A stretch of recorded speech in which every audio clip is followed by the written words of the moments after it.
Hello friends, welcome to Learning Bench, and today we are going to see the syllabus for playgroup और pre nursery. So let us see कि Indian standard के हिसाब से कैसे admission होता है. तो 2+ के जो बच्चे होते हैं वो प्ले या प्री नर्सरी में एडमिशन लेते हैं. जो 3+ के बच्चे हैं वो नर्सरी में एडमिशन ले सकते हैं. 4+ के बच्चे केजी में एडमिशन ले सकते हैं. 5+ के बच्चे क्लास 1 में एडमिशन ले सकते हैं. और ये जो 3 क्लासेस हैं ये इंडिया में ज़रूरी नहीं है कि इसकी फॉर्मल स्कूलिंग हो. आप चाहें तो होम स्कूलिंग भी कर सकते हैं. तो यहाँ मैं होम स्कूलिंग के लिए ही आपको सिलेबस बता रही हूँ ताकि आप अगर बच्चे को अपने घर में पढ़ाना चाहते हैं, खुद उसके ऊपर ध्यान देना चाहते हैं, या फिर वो स्कूल में भी जा रहा है या किसी प्ले ग्रुप में जा रहा है तब भी आप उसे अटेंशन देना चाहते हैं, उसकी स्टडीज़ में हेल्प करना चाहते हैं तो आप यहाँ से कर सकते हैं. तो यहाँ पे हम लोग देखने वाले हैं प्री नर्सरी का सिलेबस जो कि 2+ के बच्चों के लिए होता है. तो सबसे पहले हम देखते हैं कि बच्चा क्या सीखता है. सबसे पहले वो सीखता है पेन होल्डिंग. तो पेन होल्डिंग हमेशा ऐसे होती है, इस तरीके से, और कोई भी आप चाहें तो पैटर्न ऐसे बना सकते हैं, बहुत इजीली बनता है. बट बच्चा तो ऐसे नहीं पकड़ेगा स्टार्टिंग में. बच्चा जो है वो पहले आप उसे एक पेज दे दीजिए या एक ब्लैंक नोटबुक दे दीजिए और उसके बाद उसे कुछ पैटर्न बनाने के लिए कहिए या उसे कहिए कि आप लिखो, आप जो लिखना चाहते हो वो लिखो. तो वो कैसे भी पकड़ेगा पेंसिल, उसे होल्ड करने दीजिए जैसे भी वो पेंसिल होल्ड करता है और उसे पैटर्न बनाने दीजिए. वो कुछ भी ऐसा पैटर्न बनाएगा या इस टाइप का पैटर्न बनाएगा, इस टाइप का पैटर्न बनाएगा. ठीक है, आप उसे बनाने दीजिए. बीच बीच में आप उसे बताइए कि ऐसे पेन को होल्ड करना है या पेंसिल को होल्ड करना है. तो वो सीखेगा. जब वो सीखने लगेगा वो देखेगा कि ऐसे पेन होल्ड करने से अच्छे से उससे स्मूथली चल रहा है ये पेन जो है. तो वो खुद ही ऐसे पकड़ना सीख जाएगा, होल्ड करना सीख जाएगा. तो यहाँ हम देख सकते हैं, आप उसे कहिए कुछ बनाने के लिए जैसे सर्कल या फिर एक स्टैंडिंग लाइन या फिर एक स्लीपिंग लाइन, वो बनाएगा. तो सबसे पहले उसे पेन होल्डिंग या पेंसिल होल्डिंग करने दीजिए और उसमें प्रैक्टिस कराइए. तो ये सबसे पहला काम होगा जो हमें करना होगा. इसके बाद देखते हैं क्या आता है सिलेबस में. तो बेसिकली हमारा जो सिलेबस होता है वो 3 मेन सब्जेक्ट्स होते हैं इसमें प्री नर्सरी में. एक होता है इंग्लिश, सेकंड होता है हिंदी और थर्ड होता है जीके या फिर आप कह सकते हैं एनवायरनमेंट साइंस और ईवी. तो सबसे पहले हम इंग्लिश का सिलेबस देखेंगे. इंग्लिश में जो बच्चा सीखता है वो है स्ट्रोक्स सबसे पहले. तो here we are going to see how he will learn strokes. तो इसमें 2 पार्ट आते हैं स्ट्रोक्स में भी. एक होता है राइटिंग का, दूसरा होता है ट्रेसिंग का. तो आप उसे ऐसे अगर डॉट्स बना के देते हैं तो वो उसमें ट्रेस कर सकता है, इस तरीके से डॉट्स को जोड़ते हुए ट्रेस कर सकता है. और कौन कौन से पैटर्न हम सिखाते हैं उसको यहाँ पे. ये फर्स्ट होता है, पहला पैटर्न है ये है स्टैंडिंग लाइन. सेकंड पैटर्न होता है स्लीपिंग लाइन. थर्ड पैटर्न होता है slanting line. And this is left slanting line, this is right slanting line. And here there are 4 types of curves. So first curve is left curve, right curve, up curve and down curve. तो इन सारे pattern के लिए आप पहले tracing दीजिए यानी dots बना दीजिए and he will just join the dots. And after that when he is able to trace, आप उसे खुद से भी करने को कहिए. आप कॉपी में, नोटबुक में आप एक लाइन ऐसे बनाइए और नीचे की लाइनों में उसे ये चीज़ बनाने के लिए कहिए, वो बनाएगा इस तरीके से. तो इस तरह से वो सीखता जाएगा. तो ये हो गया हमारा लर्निंग स्ट्रोक्स जिसमें आता है राइटिंग एंड ट्रेसिंग. नेक्स्ट हम देखेंगे इंग्लिश में और क्या आता है. इंग्लिश में आते हैं सेकेंड पार्ट में अल्फ़ाबेट्स. अल्फ़ाबेट्स में भी हम देखेंगे कि कैपिटल A to Z और स्मॉल a to Z का हमें रीडिंग करवाना है बच्चे को. और ऐसा रीडिंग करवाना है कि वो रिकॉग्नाइज कर सके। कहीं पे भी अगर आप पेपर भी पढ़ रहे हैं या फिर मोबाइल में भी कुछ देख रहे हैं और वहां पे कुछ सेंटेंसेस लिखे हुए हैं, तो आप उसे कोई एक वर्ड दे दीजिए और उसे कहिए कि यहाँ, जैसे पेपर में हमारा लिखा हुआ है हिंदुस्तान टाइम्स, तो यहाँ पे हिंदुस्तान टाइम्स लिखा हुआ है, तो आप उसे कहिए कि यहाँ पे अब वो बताए कि ये क्या है, व्हाट इज दिस, वो बताएगा दिस इज एच। तो हम जब रीडिंग कराएंगे he will be able to recognise capital letters A to Z and small letters A to Z. अब इसके लिए हम बहुत सारे टेक्निक्स यूज कर सकते हैं। एक तो हम सीधे इसके बुक से बताएंगे जहाँ पे पिक्चर्स होंगे, तो इस तरीके से हम रीड कराते हैं, ये बिल्कुल बेसिक है। इसके अलावा हम लोग और भी पिक्चर्स यूज कर सकते हैं, फ्लैश कार्ड्स यूज कर सकते हैं। और साथ ही जब हम कैपिटल लेटर से लेके small letter A to Z पढ़ाते हैं, तो उस टाइम पे हमें ध्यान रखना है कि साथ ही साथ हम उसे फोनिक या साउंड्स भी बताते जाएं, क्योंकि ये फोनिक और साउंड आप जितना जल्दी इंट्रोड्यूस करेंगे उतना अच्छा उसका रीडिंग का कैपेसिटी बढ़ता है, वो आगे जाके बहुत अच्छे से रीड कर पाएगा। बुक्स रीड करने के लिए उसको बहुत अच्छे से आ जाएगा। इसके बाद जब भी वो बड़ा होता है, बुक रीड करने लायक होगा, तो उसे फोनिक्स और साउंड्स अगर पहले से पता है तो उसको बहुत हेल्प मिलती है बच्चे को। और साथ ही जैसे एक अल्फाबेट है, एक अल्फाबेट से बहुत सारे वर्ड चालू होते हैं, जैसे A for Apple, A for aeroplane, A for alligator, तो ये बहुत सारे वर्ड्स उसको बताइए ए से चालू होने वाले। तो अगला जब आप वो नया वर्ड भी सुनेगा जो ए से स्टार्ट होता होगा, तो उसे अपने आप पता चलेगा कि this particular word is starting from A. So this kind of reading we have to do with our child. Writing में वो क्या कर सकता है, क्योंकि अब उसे ट्रेसिंग करना आ गया है, कर्व्स बनाने आ गए हैं, और हालांकि हम कर्व वाले कोई भी लेटर्स नहीं लिखवाते हैं प्री नर्सरी में, लेकिन जो स्टैंडिंग लाइन और स्लीपिंग लाइन से बनने वाले लेटर्स हैं वो हम लिखवा सकते हैं, वो हम करने को दे सकते हैं राइटिंग में, जैसे कि एल है, टी है, एच है, आई है, एफ है, ई है। और ट्रेसिंग, हाँ, हम ट्रेसिंग ए टू जेड पूरा दे सकते हैं, क्योंकि अब उसे कर्व भी बनाना आ गया है, सब कुछ आ गया है, तो अगर हम चाहें तो ये ए टू जेड पूरा ट्रेसिंग हम उसे करवा सकते हैं। और ट्रेसिंग वो कर लेता है, इतना भी इनफ है। और अगर वो इतना ट्रेसिंग में भी एक्सपर्ट हो गया है, तो आप उसे आगे आप राइटिंग के लिए भी एनकरेज कर सकते हैं अपने बच्चे को। तो आप उसे राइटिंग के लिए भी दीजिए, और इस तरीके से वो राइट भी करेगा। आप उसे बताइए किस तरीके से करना है और वो करता जाएगा। जैसे ए के लिए 1 slanting line, 2 slanting line, 1 sleeping line, B के लिए 1 स्टैंडिंग लाइन, 1 कर्व, 2 कर्व। इस तरीके से आप उसको बताते जाइए तो वो कर सकता है। अब देखते हैं आगे क्या आता है। आगे जो सिलेबस है उसमें है मैथ्स।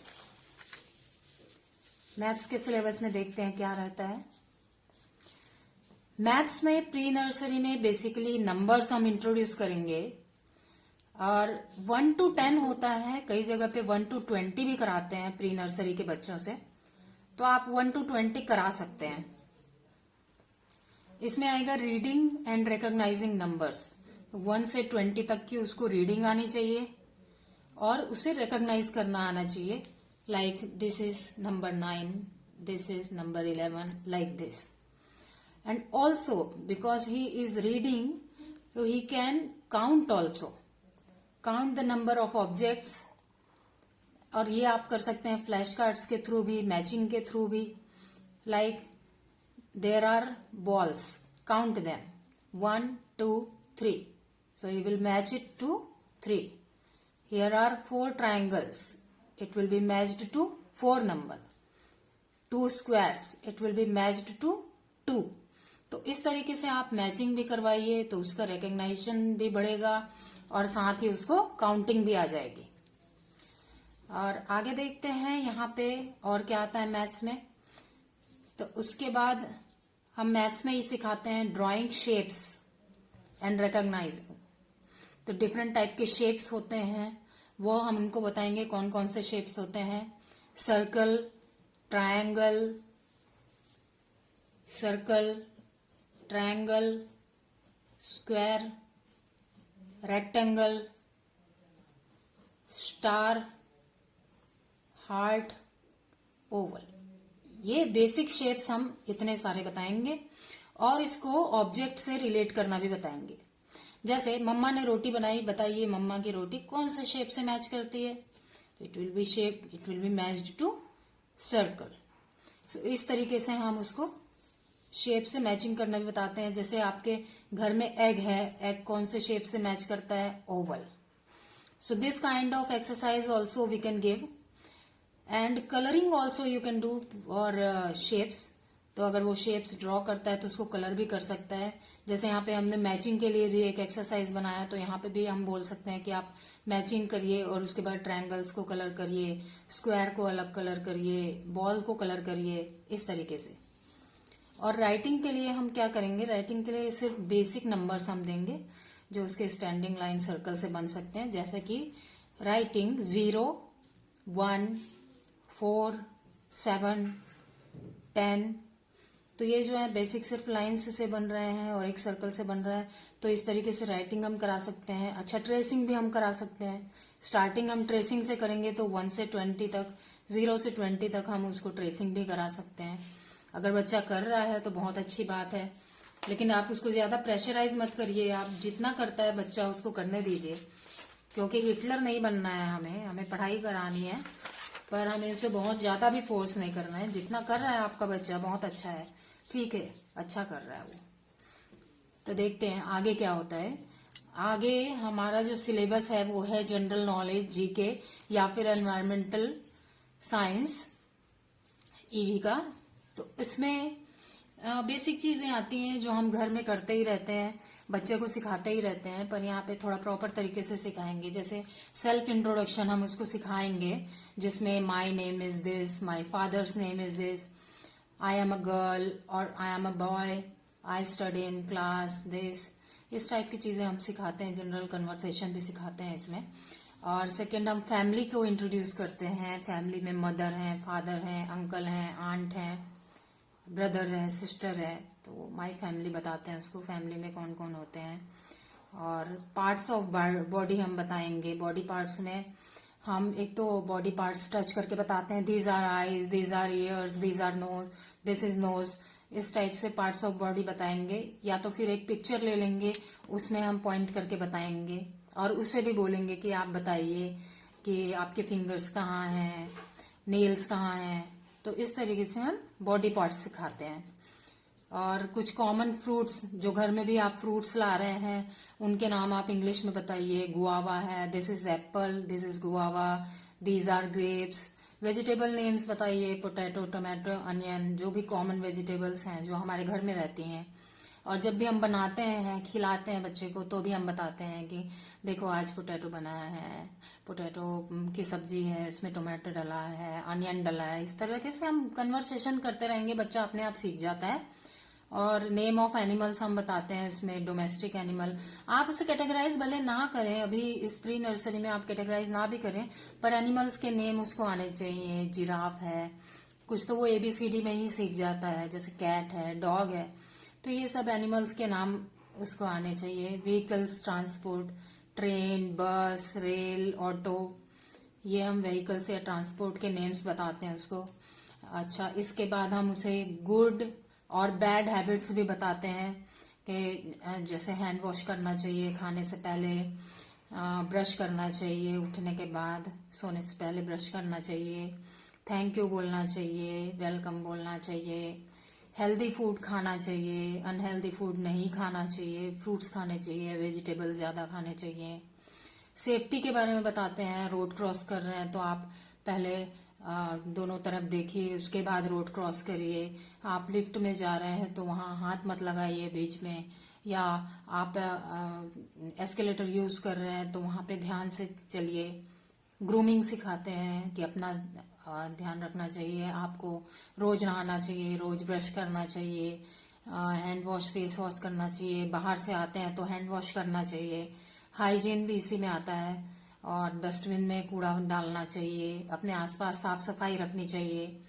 और इसके अलावा हम जनरल कन्वर्सेशन अदर्स में सिखाते हैं, like come, go, sit down, stand up, what is slow, what is fast, what is big, what is small, ये सब हम सिखाते हैं जीके में। और ये कॉमन भी है, ये हम घर में भी बच्चों को सिखाते रहते हैं, तो इतना कुछ इसमें है नहीं, बच्चा सीख जाता है, बहुत जल्दी सीखता है ये। और इसके अलावा ये मेन है एक्टिविटीज, ये हम बेसिकली करते हैं fine and gross motor skill development के लिए, also for his creative and emotional development, and also for their social involvement of the child. तो वो सोशल इन्वॉल्वमेंट कैसे होगा उनका, क्रिएटिव इमोशनल डेवलपमेंट कैसे होगा, फाइन ग्रॉस मोटर स्किल कैसे डेवलप होगी, तो उनको प्ले करने दिया जाता है, सॉन्ग दिया जाता है। देखते हैं सबसे पहले क्या आता है। सबसे पहले राइम्स एंड स्टोरीज कराई जाती है, तो उसे इंग्लिश और हिंदी दोनों में राइम्स आप सिखाइए, आप बोलते जाइए, वो लर्न करता जाएगा, वो भी बोलेगा साथ में, सिंग करेगा, आपके साथ रिपीट करेगा। और साथ ही ऐसे ही स्टोरीज भी सिखाइए, शॉर्ट स्टोरीज, बिल्कुल 4-5 लाइन की जो स्टोरीज होती हैं वो हम उसे बता सकते हैं, इंग्लिश में भी हिंदी में भी। तो बहुत सारे राइम्स याद कर लेते हैं बच्चे। वैसे भी आजकल देखते हैं वो यूट्यूब में वीडियोस देखते हैं, तो उनको आधी राइम्स तो याद होती ही हैं पहले से ही, तो ज़्यादा मेहनत नहीं करनी पड़ती इसमें भी। और फिजिकल एक्टिविटीज़ बहुत मस्ट है, बहुत मस्ट है, क्योंकि इसी से फाइन और ग्रॉस मोटर स्किल डेवलपमेंट होता है। तो इसमें रनिंग आएगा, प्लेइंग आएगा, क्लाइंबिंग, जंपिंग। जितना बच्चा खेलता है, अगर आउटसाइड जाके खेल रहा है तो और अच्छी बात है, उसको झूले पे लेके जाइए, गार्डन में लेके जाइए, बॉल लेके जाइए, उसके साथ बैट बॉल लेके जाइए, उसके साथ थोड़ा सा टाइम स्पेंड करिए, और उसे बाकी बच्चों के साथ भी खेलने दीजिए। वो टर्न देना सीखेगा, शेयरिंग केयरिंग सब सीखेगा इसके साथ। कलरिंग एंड क्राफ्ट एक्टिविटीज़, ये फाइन मोटर स्किल डेवलपमेंट के लिए होता है, तो इससे फिंगर्स की मसल्स डेवलप होती है, और उसका ब्रेन एक्टिविटी भी इससे डेवलप होता है। तो देखते हैं इसमें आएगा ड्राइंग, छोटी मोटी ड्राइंग दीजिए, जैसे शेप्स ड्रॉ करना उसने सीखा ही हुआ है, उसे वो कलर करेगा स्टार्टिंग में, फिर कोई और शेप बनाएगा छोटा मोटा, जैसे ऑरेंज बना लिया, वो भी सर्कल ही टाइप बनता है, और एप्पल बना लिया, इस टाइप के छोटे मोटे शेप्स बनाएगा, कलर करेगा। कार्ड बनाएगा छोटा सा, आप उसे कट करके दीजिए और उसको बोलिए कि इसमें बनाए, कुछ केक टाइप का बनाए, उसे बनाना सिखाइए, वो आप बनाते जाइए, वो भी बनाएगा। कट एंड पेस्ट वाली एक्टिविटी करवाइए उससे। फिंगर पेंटिंग करवाइए, पेंट लेके आइए वाटर कलर, और उससे कहिए कि फिंगर से पेंट करिए, आप सिखाइए कैसे फिंगर से पेंट करते हैं। कुछ भी नहीं करता तो अपने फिंगर्स, अगर वो एक पेपर पे सिर्फ इतना भी कर लेता है कलर में डाल के, तो भी वो एक डिज़ाइन जैसा बनता है और उसको अच्छा लगता है, उसको इंटरेस्ट आता है ये सब चीज़ों में। और ब्रेन एक्टिविटीज़ हम कराते हैं, छोटे छोटे पजल्स, ब्लॉक्स वाले गेम आते हैं जो इनके, वो करा सकते हैं, कलर सॉर्टिंग करा सकते हैं, मैचिंग करा सकते हैं, फाइंड द ऑब्जेक्ट करा सकते हैं। इसके लिए आप उसे कोई जैसे कलर बता दीजिए कोई, और कहिए कि इस कलर का कोई ऑब्जेक्ट लेके आए, तो इससे वो कलर भी सीख जाएगा कि कौन कौन से कलर होते हैं, वो भी उसे पता चलेगा। तो इस तरीके से कराना होता है बच्चों को। तो आप उसे बताइए कि चलिए येलो कलर का कोई ऑब्जेक्ट लेके आइए, या ग्रीन कलर का कोई ऑब्जेक्ट लेके आइए। और साथ ही हम बर्थडे सेलिब्रेट करना बताते हैं, फेस्टिवल कैसे सेलिब्रेट करते हैं वो बताते हैं, सॉन्ग्स कराते हैं, डांस कराते हैं, खिलाते हैं, केयरिंग शेयरिंग बताते हैं कि कैसे एक दूसरे को टर्न देना है, कैसे एक दूसरे के साथ फूड शेयर करना है, या कोई भी आपके टॉयज़ हैं वो शेयर करना है। और आप झूले पे जा रहे हैं तो आप ये नहीं कि आप एक झूले पे बैठ गए 1 घंटा, वो टर्न भी देना है कि 5 मिनट आप झूलिए, फिर 5 मिनट अपने साथी को झूलने दीजिए। तो इस तरीके से हम गिविंग टर्न सिखाते हैं, केयरिंग शेयरिंग ये सब सिखाते हैं। तो इस टाइप की एक्टिविटीज़ होती है। और अगर आपको ये वीडियो बहुत अच्छी लगी हो तो लाइक करिए, शेयर करिए, चैनल को सब्सक्राइब करिए, और आगे बताइए कि आपको क्या क्या देखना है। और वैसे मैं इसमें डिटेल्ड सारा कुछ डालने वाली हूँ। प्री नर्सरी का सिलेबस मैंने अभी डाला है, बट टॉपिक वाइज भी मैं एक एक वीडियो डालने वाली हूँ जो ऑब्वियसली आपको और आपके चाइल्ड को हेल्प करेगा। So stay tuned and good bye.